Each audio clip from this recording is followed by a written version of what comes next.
ZEE5 ಇರುವಾಗ ನೀವು ನಿಮ್ಮ ನೆಚ್ಚಿನ ಶೋಗಳನ್ನ ಎಂದಿಗೂ ಮಿಸ್ ಮಾಡಿಕೊಳ್ಳುವುದಿಲ್ಲ. ಅದು ಸಂಪೂರ್ಣ ಉಚಿತವಾಗಿ. ಅಮ್ಮ, ಅದು ನನ್ನಲ್ಲೇನೋ ಒಂದು ಬದಲಾವಣೆ ಆಗಿದೆ. ಅದೇನು ಅಂತ ಹೇಳಿ ನೋಡೋಣ. ಏನ್ ಬದಲಾವಣೆ? ನನ್ಗೇನು ಗೊತ್ತಾಗ್ತಾ ಇಲ್ವಲ್ಲ. ಅದೇನು ಅಂತ ನೀನೇ ಹೇಳು. ಇಲ್ಲಿ ನೋಡು, ಅಯ್ಯೋ, ಚೈನು ಕಟ್ಟಾಗಿದೆ. ರೋಡಲ್ಲೆಲ್ಲಾದ್ರೂ ಬಿದ್ದೋಗುತ್ತೆ ಅಂತ ಪಿನ್ ಹಾಕೊಂಡು ಬಂದಿದ್ದೀನಿ. ಇದನ್ನ ಸರಿ ಮಾಡಿಸ್ಕೊಡಿ ಅಂತ ನಿಮ್ಮ ಅಳಿಯಂದ್ರೆ ಕೇಳಿದ್ರೆ ಚೆನ್ನಾಗಿ ಬೈದು ಕಪಾಳ ಕೊಡ್ಬಿಟ್ರಮ್ಮ.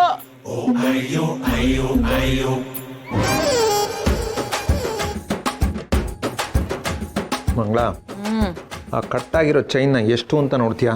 ನನಗೆ ಕೊಡೋ, ಸಂಜೆ ಆಫೀಸಿಂದ ಬರ್ತಾ ರಿಪೇರಿ ಮಾಡಿಸ್ಕೊಂಡು ತೊಗೊಂಬರ್ತೀನಿ. ಸುಮ್ಮನೆ ಇರಿ. ಈ ಚೈನ ₹1 ಖರ್ಚಿಲ್ಲದೆ ನಾನು ಹಾಗೆ ರೆಡಿ ಮಾಡಿಸ್ತೀನಿ.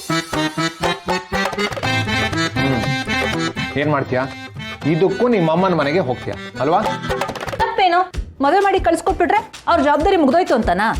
ರೀ, ತವ್ರ ಮನೆ ಅಂದ್ರೆ ಅವ್ರು ಕೊಡ್ತಾ ಇರ್ಬೇಕು, ನಾವು ತಗೋತಾ ಇರ್ಬೇಕು. ಅದೇ ಚಂದ. ಗೋವಿಂದ ಗೋವಿಂದ.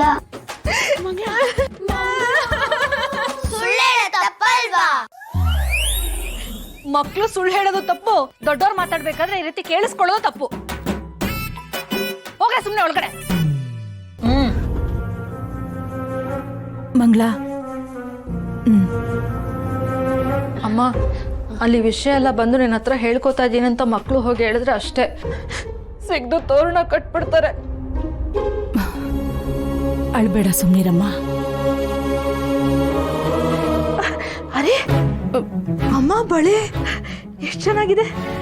ಅಪ್ಪ ಮಾಡಿಸ್ಕೊಟ್ಟಿದ್ದ? ನೀನೇ ಪುಣ್ಯವಂತೆ ನೋಡು, ಅಪ್ಪ ಬಳೆ ಎಲ್ಲ ಮಾಡಿಸ್ಕೊಟ್ಟಿದೆ. ಇದೇ ನನ್ನ ಗಂಡನ ಹತ್ರ ಕೇಳ್ದೆ ಅಂತ ಅನ್ಕೋ, ಪಟ್ ಪಟ್ ಅಂತ ಏಟ್ ಕೊಟ್ಟಿರೋರು.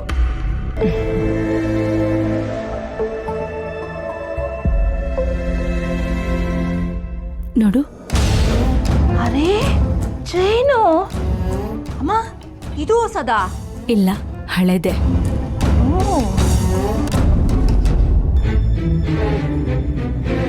ಹೊಸದೋ ಹಳೇದೋ, ಒಂದಷ್ಟು ಬಂಗಾರ ಅಂತ ಇಟ್ಕೊಂಡಿದ್ಯಾ? ಈ ಸರ ನನ್ನ ಕೈ ಕೊಡು, ಇದನ್ನ ರಿಪೇರಿ ಮಾಡಿಸ್ಕೊಡ್ತೀನಿ. ಅಮ್ಮ, ಈ ಚೈನ್ಗಿಂತ ಈ ಚೈನ್ ತೂಕ ಸ್ವಲ್ಪ ಜಾಸ್ತಿನೇ ಇರುತ್ತಲ್ವಾ? ನನ್ನ ಗಂಡ ಹೋಗ್ಬೇಡ ಅಂತಿದ್ರು. ಹೇಗೂ ಬಂದಿದ್ದಕ್ಕೂ ಲಾಭ ಆಯ್ತು. ಏ ಮಂಗಳ, ಏನ್ ಯೋಚನೆ ಮಾಡ್ತಾ ಇದೀಯಾ? ಏನಿಲ್ಲ ಅಮ್ಮ. ಸಮಯ ಆಯ್ತು, ಮನೆಗೆ ಹೊರಡು. ಅಳಿಯಂದ್ರ ಕಾಯ್ತಾ ಇರ್ತಾರೆ. ಅಮ್ಮ, ಈಗ್ಲಾ?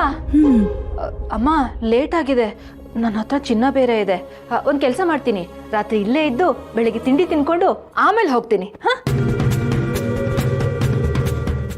ZEE5 ಆಪ್ ಡೌನ್ಲೋಡ್ ಮಾಡಿ ಎಲ್ಲಾ ಸಂಚಿಕೆಗಳನ್ನು ಸಂಪೂರ್ಣ ಉಚಿತವಾಗಿ ನೋಡಿ.